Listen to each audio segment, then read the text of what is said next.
যদি কিছু বক্তব্য থাকে বলুন। ততক্ষণে যদি আর কোনো কিছু বলার থাকে হ্যাঁ বলে নাও বলে নাও। আমি একজন মহিলা ডাক্তার, সবাইকে ধন্যবাদ আসার জন্য। নারী শক্তি এবং যারা পুরুষরা এসছেন, থ্যাংক ইউ।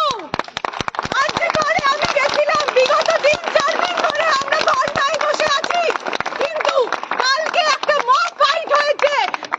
যত হচ্ছে প্রমাণ লোপাট করার চেষ্টা, এর মধ্যে কলকাতা পুলিশও আছে, প্রশাসন আছে, কাউকে আমি নাম নিচ্ছি না, কিন্তু আপনারা সব টিভিতে দেখতে পাচ্ছেন কোথায় কি হচ্ছে।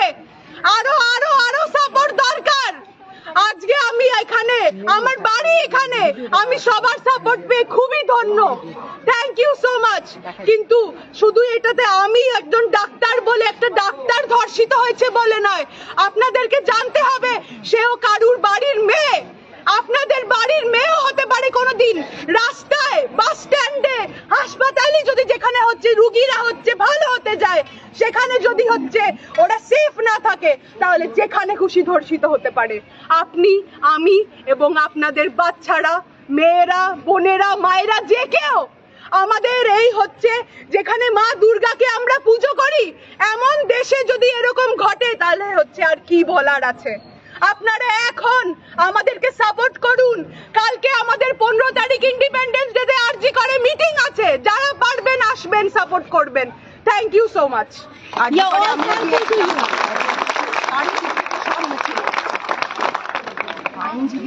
বলুন, আপনি এই জায়গাটা একটু পেছনটা করে যান।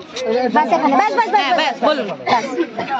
আমি প্রথমেই বলতে চাই, আমাদের নারীদের আত্মাভিমান আছে, সেই আত্মাভিমানকে আমরা রাখবো, বজায় রেখে যা কাজ করি করব। আমরা শুরু থেকেই মেনে চলেছি, সবাইকে মান্যতা দিয়ে এসেছি। যা অন্যায় তা শুরু থেকে মানব না। আজ আমরা তার শুরু করলাম। এবার একসাথে হয়ে আমরা কিন্তু মেয়েরাই মেয়েদের শত্রুতা করি। আজ একটা মেয়ে বাইরে বেরোলে তার যদি কিছু ঘটে, আমরা মেয়েরা সবার আগে তাকে ক্লেম করি, ও বাইরে গিয়েছিল কেন, তবে না ধর্ষিত হয়েছে। কেন? রাস্তা সবার, আমি যাব, আপনি যাবেন, ছেলেরা যাবে, সবাই যাবে। রাস্তায় বেরিয়েছি বলে আমায় ধর্ষিত হতে হবে কেন? এর তো কোনো যুক্তি নেই। আজকে ছোট থেকে আমরা ছেলে মেয়েদের, আমরা মায়েরা, আমি তো বলবো এই ঘটনার পর আমাদের মায়েদের আরো বেশি যত্ন নেওয়া উচিত ছেলেদের মানুষ করতে। কারণ আমরাই জন্ম দিই ওইসব ধর্ষকদের, আমাদেরই জঠর থেকে তারা বেরোয়। ওইসব ধর্ষক কোনো না কোনো মায়ের জঠর থেকে বেরোচ্ছে।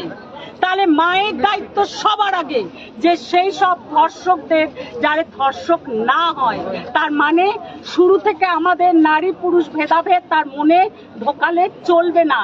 আমরা মায়েরা আজকে যখন একটা বাচ্চার সামনে আমরা, যে শাশুড়ি হয় বা যে ননদ হয় বা যে হাজবেন্ড হয়, ভাসুর, শ্বশুর, সবাই এতটাই তুচ্ছতাচ্ছিল্য করে, তার প্রত্যেকটা ওয়ার্ড নিয়ে এতটা মুখ ব্যাকাবাকি হয় যে ওই শিশুটা প্রথম থেকেই মেয়েদের প্রতি ঘৃণা নিয়ে বড় হয়, যার পরিণতি সে একটা টাইম ধর্ষক তৈরি হয়।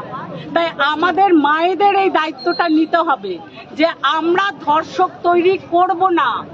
আমরা আমাদের ছেলেদের এমন ভাবে শাস্তি দেব, এমন কথা বলবো, আমাদের ছেলেরা একটা মেয়েকে যদি অন্যায় ভাবে বলে, একটা মেয়ের প্রতি বাজে ভাবে তাকায়, আমরা ছেলের সন্তান স্নেহে আমরা তার প্রতি দাঁড়াই, সেটা দাঁড়াবো না।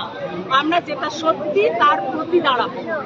সে আমার স্টুডেন্ট যাই করুক না, আমার সন্তান যাই করুক না কেন। আমি এই ব্যাপারে একটা কবিতা লিখেছি, কবিতাটা আমার লেখা নেই, আমার ভিডিওটা আছে, আমি চালাচ্ছি, যতটা শোনা যায়।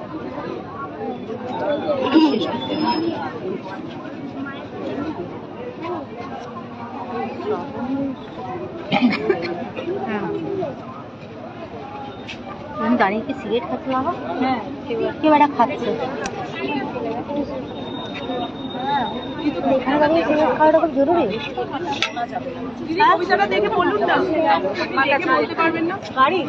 একটু সাইড করে, শোনা যাচ্ছে না কিছু। এই না,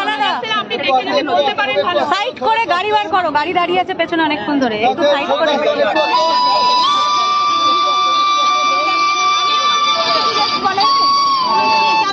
আপনি কি বলতে পারবেন এই যে বেলঘড়িয়ায় এক সপ্তাহ আগে সোদপুর বেলঘড়িয়ায় একজন এরকম ধর্ষিত হয়েছে। তো তার মানে ঘরে ঘরে ধর্ষণ হচ্ছে, হয়তো বা এটা আর্যিকর বলে আমাদের সামনে এতটা এসছে। প্রতি 1 কাজেই ঘন্টায় 16 আমাদের জন করে একসাথে ধর্ষণ। হতে হবে, এই আন্দোলন চালিয়ে যেতে হবে। আচ্ছা, আজকে শেষ নয়। আজকে এই যে প্রতীকী আমাদের আন্দোলন প্রতিবাদ আমরা এখানেই শেষ ঘোষণা। আমি কিছু বলতে চাই। আচ্ছা, না বলবেন বলবেন অবশ্যই বলবেন বলবেন বলবেন বলবেন বলুন বলুন বলুন বলুন বলুন উনি বলে দাঁড়ান দাঁড়ান দাঁড়িয়ে একটু দাঁড়ান। চুপ চুপ চুপ। আমি একজন মা, এটা আমার আমি একজন মা।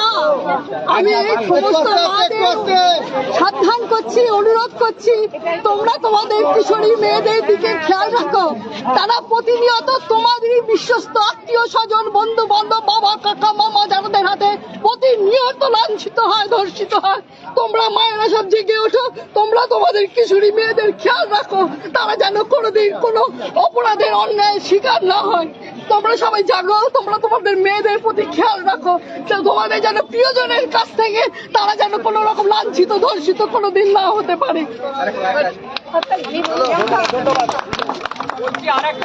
আরেকটা ঝান্ডা